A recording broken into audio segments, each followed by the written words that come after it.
बिहार के विकास को आगे बढ़ाना है। बिहार में बिना भेदभाव के यहाँ के नौजवानों के लिए, यहाँ के गरीबों के लिए, यहाँ के किसानों के लिए, यहाँ की माता और बहनों के विकास के लिए और यहाँ के व्यापारियों की सुरक्षा के लिए एनडीए की डबल इंजन की सरकार आवश्यक है। और इसके लिए एनडीए ने अपने योग्यतम प्रत्याशी दिए हैं। आप सोचो बक्सर से प्रत्याशी बने हैं श्री आनंद मिश्रा, आईपीएस, ये 2011 बैच के आईपीएस हैं। मातृभूमि के प्रति लगाव, भ्रष्टाचार के खिलाफ लड़ने का जज्बा और बिहार के नौजवानों को फिर विकास के पथ पर अग्रसर करने के लिए कार्य कर सकें और इनको भी यूपीएससी के साथ साथ तमाम प्रतियोगी परीक्षाओं में आगे बढ़ने के लिए प्लेटफॉर्म दे सके, इसके लिए उन्होंने भारतीय जनता पार्टी के मंच का उपयोग करते हुए वे बक्सर से प्रत्याशी बनकर के आपके बीच आए हैं। डुमरांव से यहाँ डुमरांव से श्री राहुल सिंह को प्रत्याशी बना करके उतारा गया है और ब्रह्मपुर से शिवलास पांडे जी को यहां पर एनडीए ने अपना प्रत्याशी बना करके उतारा है। आप सभी इन तीनों प्रत्याशियों को बना के भेजेंगे। पीछे तक आवाज आनी चाहिए। जहां तक मेरी आवाज जा रही है, दोनों हाथ ला करके अपने संकल्प के साथ जोड़िए। इस धरा की पहचान को बनाइए। आने वाली पीढ़ी को कैसा भविष्य देना चाहते हैं? प्रधानमंत्री जी ने कहा विकसित भारत बनेगा तब जब विकसित बिहार बनेगा। विकसित बिहार के पत्थर हैं, विकसित बिहार के पत्थर हैं। विकसित बिहार के लिए एनडीए का आना आवश्यक है। डबल इंजन की सरकार बुलेट ट्रेन की तर्ज पर विकास के कार्यों को तेजी के साथ आगे बढ़ा सके, इसके लिए आवश्यक है।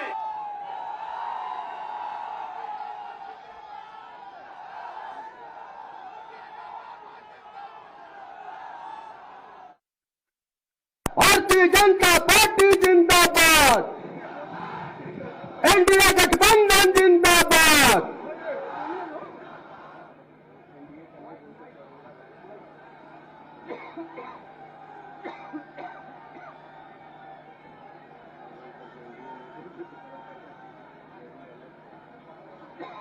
भारत माता की, भारत माता की, भारत माता की। वंदे वंदे वंदे। मंच पर उपस्थित आज के इस चुनावी सभा में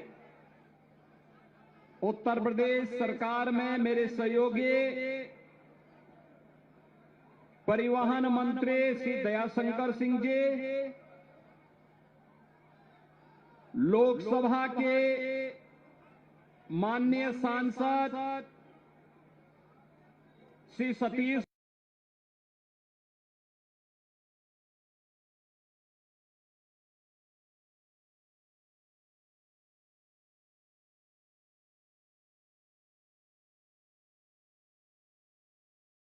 गौतम जी,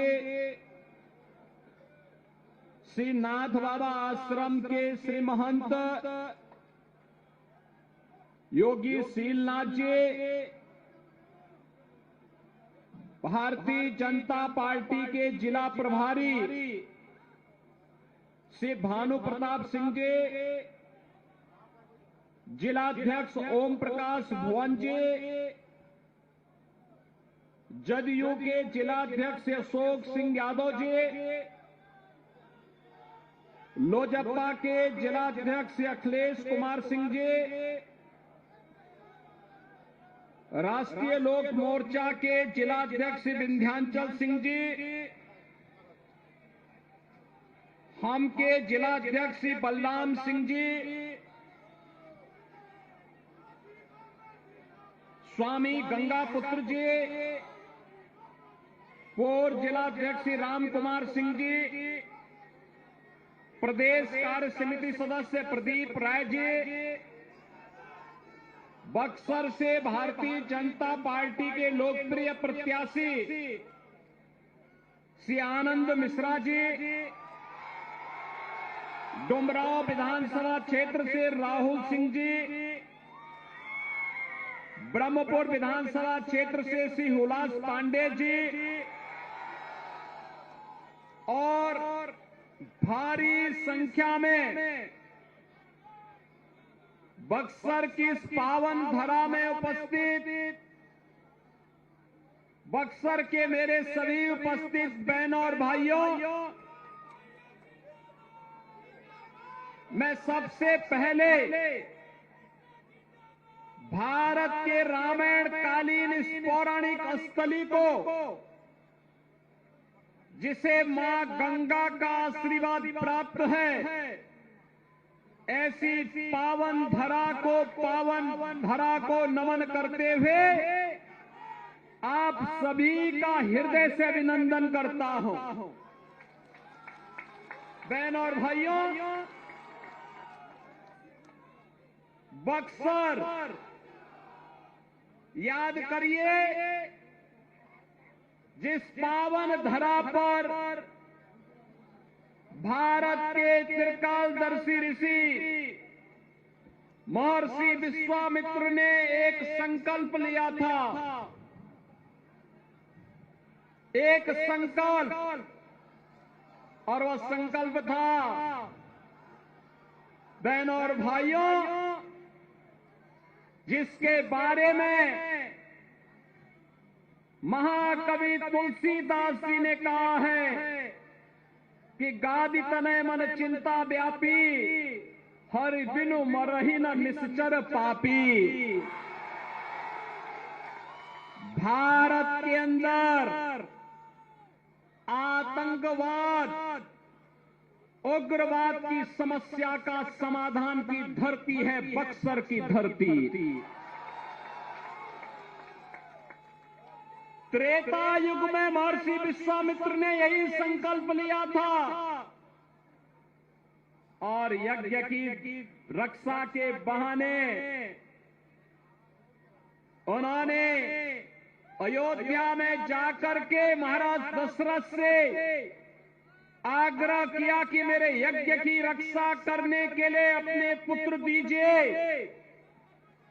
महर्षि विश्वामित्र के आग्रह को यद्यपि महाराज दशरथ पहले तो मानने को तैयार नहीं थे, क्योंकि यहां पर पहले से ही ताड़का का आतंक था, मारीच और सुबाहु जैसे राक्षस थे, जिन्होंने यहां के पूरे नगर को उजाड़ करके अराजकता, गुंडागिरी और माफियागिरी का शिकार बना दिया था। तब महर्षि वशिष्ठ के आदेश पर महाराज दशरथ ने अपने दोनों पुत्र राम और लक्ष्मण को इसी बक्सर में महर्षि विश्वामित्र के यज्ञ की रक्षा के लिए भेजा था। बहनों और भाइयों, याद करिए ना, जिस धरा पर पैर रखते ही भगवान राम के पावन चरण स्पर्श करने मात्र से पत्थर बनी देवी अहिल्या मुक्त होकर के फिर से एक सामान्य नारी के गौरव को प्राप्त की हो, जिस धरती ने आतंक से मुक्त करने के लिए पूरे आर्यव्रत को, पूरे भारत को आतंक से मुक्त करके पूरे देश को राम राज्य की ओर अग्रसर करने के लिए शुभारंभ किया हो, वह पावन धरा को कौन ऐसा सनातन धर्मावलंबी होगा, कौन ऐसा भारतीय होगा जो उस पावन धरा को प्रणाम न करता हो। और ये मेरा सौभाग्य है कि आज मुझे एनडीए के अपने प्रत्याशियों के समर्थन में इस पावन धरा को नमन करने का अवसर प्राप्त हो रहा है। और ये आपके बहाने, आपके कारण, इसलिए आपका मैं अभिनंदन करता हूं। बहनों और भाइयों, मैंने देखा, मैं 30 वर्ष पहले बक्सर में श्रीनाथ बाबा आश्रम में आकर के, उस समय यहां पे हमारे पूज्य महंत त्रिलोकनाथ जी महाराज, बहुत सिद्ध योगी यहां पर रहते थे। उनके सानिध्य में हुए एक धार्मिक कार्यक्रम में आकर के नौनाथ 84 सिद्धों के मंदिर के उद्घाटन कार्यक्रम में मैं 30 वर्ष पहले आया था। बहनों और भाइयों, बक्सर बदल गया। वह समय था जब बिहार में आतंक था। उस समय बिहार में अराजकता थी, गुंडागर्दी थी, अपहरण एक उद्योग था और भ्रष्टाचार चरम पर था। बहनों और भाइयों, आज बिहार को देख करके लगता है कि अब बिहार अपनी पुरानी उन स्मृतियों को पूरी तरह समाप्त करके एक नए भारत का नया बिहार बन चुका है, जो प्रधानमंत्री मोदी जी के विकसित भारत के संकल्प के साथ जुड़ने के लिए प्रभावी ढंग से आगे बढ़ रहा है। अब बिहार अपनी पौराणिक पहचान को फिर से स्थापित करने के लिए तेजी के साथ आगे बढ़ रहा है।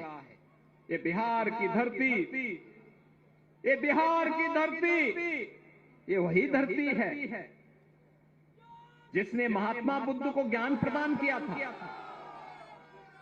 बहनों और भाइयों, बिहार की धरती वही है जिसने भारत को स्वर्ण युग में ले जाने का कार्य किया था चंद्रगुप्त मौर्य के समय में। और जिस बिहार ने चाणक्य जैसा गुरु दिया हो, ये वही बिहार है जिस बिहार ने देश की आजादी की लड़ाई में बढ़ चढ़ करके भाग लिया। वीर कुंवर सिंह इसी बिहार की धरती की उपज है। ये बिहार की धरती जिसने देश के संविधान सभा के अध्यक्ष के रूप में डॉक्टर राजेंद्र बाबू को जन्म दिया हो, ये बिहार की धरती है जिस बिहार की धरती ने देश के अंदर दूसरा उप प्रधानमंत्री बाबू जगजीवन राम के रूप में दिया हो। ये बिहार की धरती जब कांग्रेस ने लोकतंत्र के गले को घोंटने का काम किया था, तब भारत के लोकतंत्र पर आंच नहीं आने देंगे। और बिहार का नौजवान जयप्रकाश जी के नेतृत्व में उठ खड़ा हुआ था, पूरा भारत खड़ा हो गया। जब बिहार अंगड़ाई लेता है तो भारत अंगड़ाई लेता है।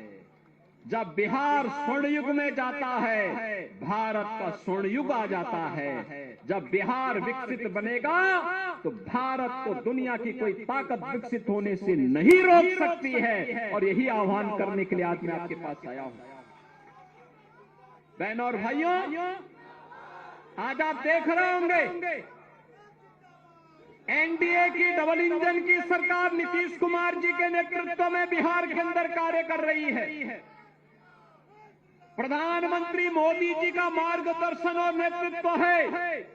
बिहार में नीतीश जी के नेतृत्व में कार्य हो रहा है। आज आपके पास कनेक्टिविटी है, बाढ़ का प्रबंधन है, मेडिकल कॉलेजेस की श्रृंखला स्थापित हो रही है।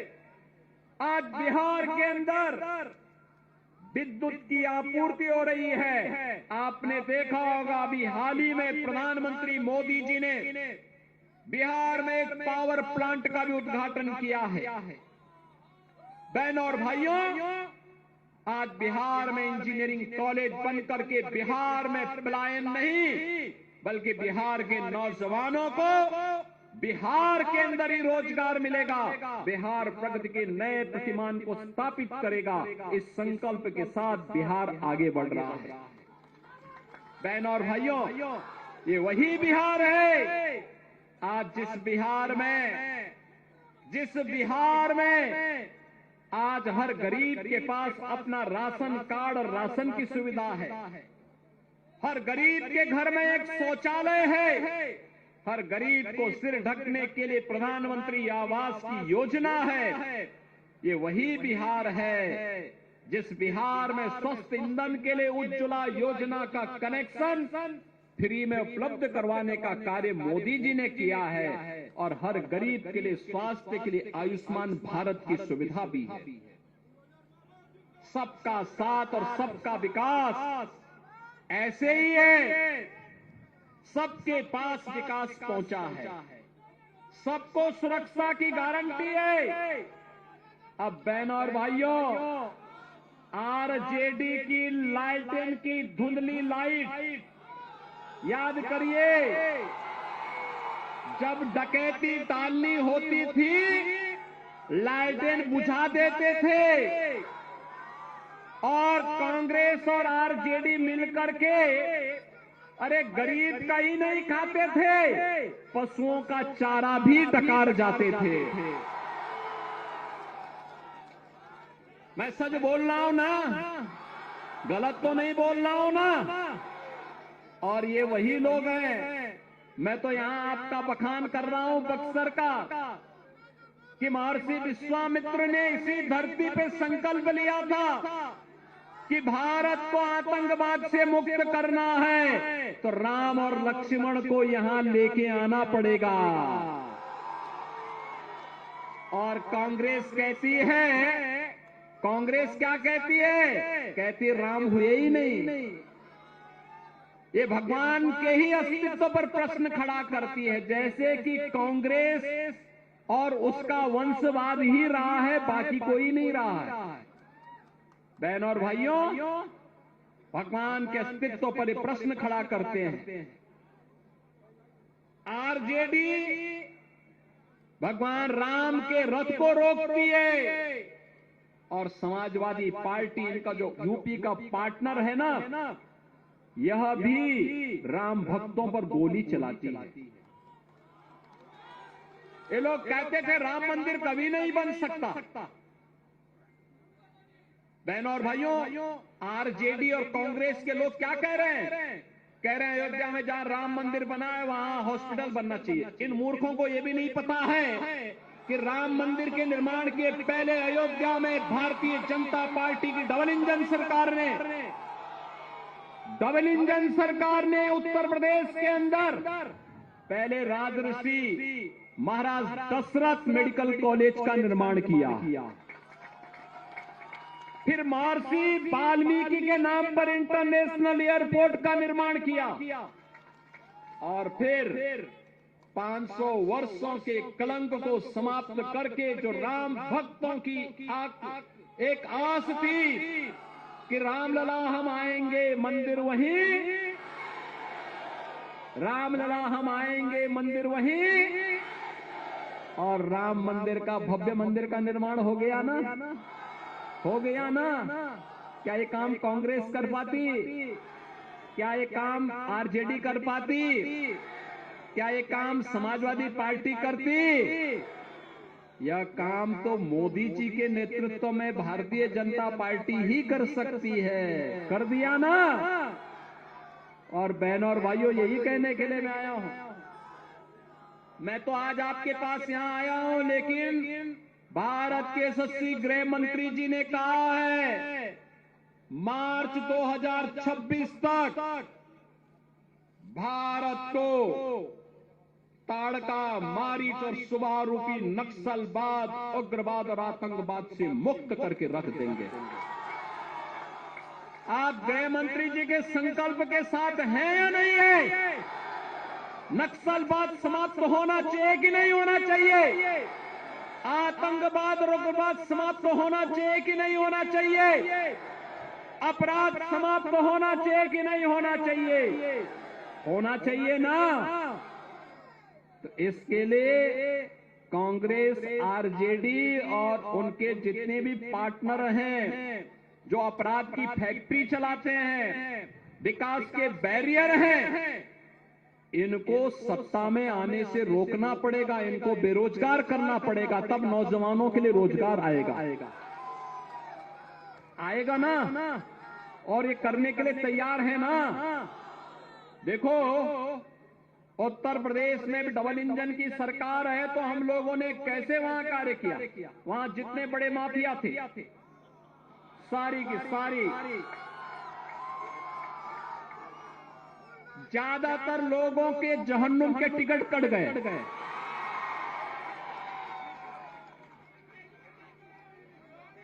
जो गरीब को मारेगा, बहन बेटियों की इज्जत के साथ खिलवाड़ करेगा, व्यापारियों का अपहरण करेगा, नौजवानों के रोजगार पर सेंध लगाएगा, तो उसके लिए तो यमराज के घर का ही टिकट होगा ना।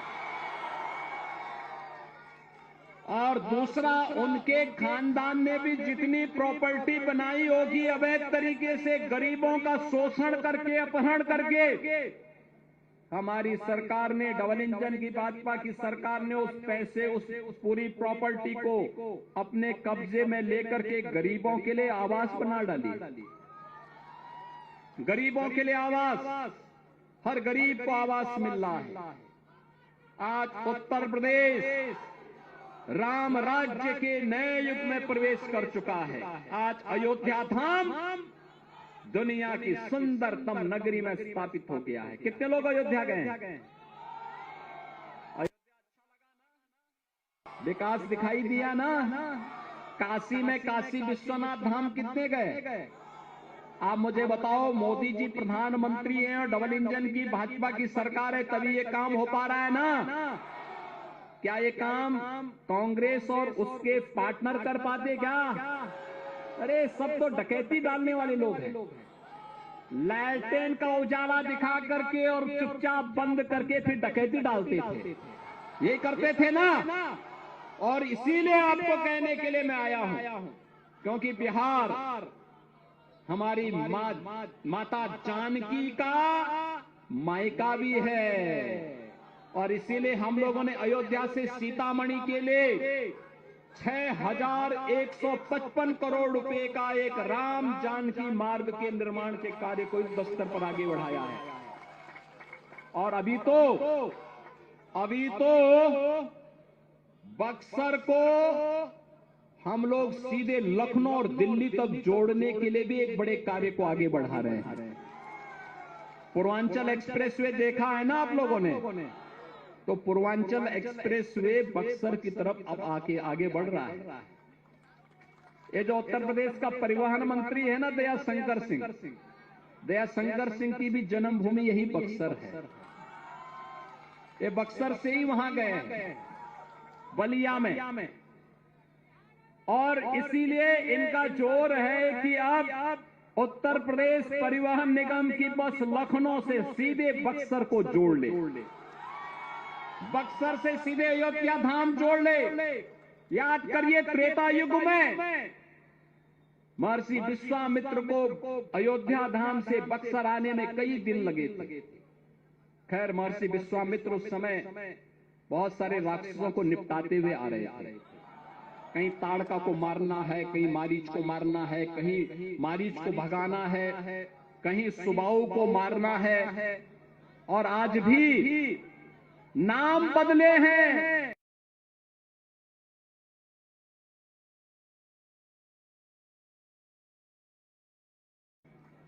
बिहार को अराजकता से मुक्त करने वाली एनडीए सरकार फिर से चाहिए।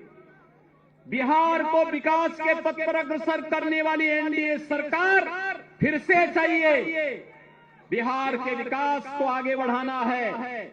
बिहार में बिना भेदभाव के यहाँ के नौजवानों के लिए, यहाँ के गरीबों के लिए, यहाँ के किसानों के लिए, यहाँ की माता और बहनों के विकास के लिए और यहाँ के व्यापारियों की सुरक्षा के लिए एनडीए की डबल इंजन की सरकार आवश्यक है और इसके लिए एनडीए ने अपने योग्यतम प्रत्याशी दिए हैं। आप सोचो बक्सर से प्रत्याशी बने हैं श्री आनंद मिश्रा, आईपीएस, ये 2011 बैच के आईपीएस हैं। मातृभूमि के प्रति लगाव, भ्रष्टाचार के खिलाफ लड़ने का जज्बा और बिहार के नौजवानों को फिर विकास के पथ पर अग्रसर करने के लिए कार्य कर सकें और इनको भी यूपीएससी के साथ साथ तमाम प्रतियोगी परीक्षाओं में आगे बढ़ने के लिए प्लेटफॉर्म दे सकें, इसके लिए उन्होंने भारतीय जनता पार्टी के मंच का उपयोग करते हुए वे बक्सर से प्रत्याशी बनकर के आपके बीच आए हैं। डुमरांव से यहां डुमरांव से श्री राहुल सिंह को प्रत्याशी बना करके उतारा गया है और ब्रह्मपुर से शिवलास पांडे जी को यहां पर एनडीए ने अपना प्रत्याशी बना करके उतारा है। आप सभी इन तीनों प्रत्याशियों को बना के भेजेंगे, पीछे तक आवाज आनी चाहिए। जहां तक मेरी आवाज जा रही है, दोनों हाथ ला करके अपने संकल्प के साथ जोड़िए, इस धरा की पहचान को बनाइए, आने वाली पीढ़ी को कैसा भविष्य देना चाहते हैं। प्रधानमंत्री जी ने कहा विकसित भारत बनेगा तब जब विकसित बिहार बनेगा।